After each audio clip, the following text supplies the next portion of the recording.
बिस्मिल्लाहिर्रहमानिर्रहीम। अफसोसनाक खबर से आपको आगाह करेंगे। जुल्म की इंतहा, क़यामत हेज़ मनाजर।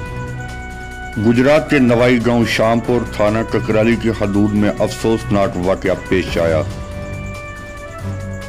मां और 3 बच्चों को बेदर्दी से कत्ल कर दिया गया।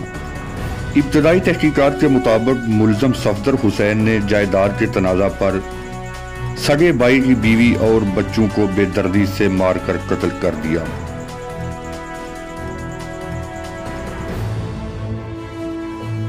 इत्तला मिलते ही पुलिस की भारी नफरी मौका पर पहुंच गई।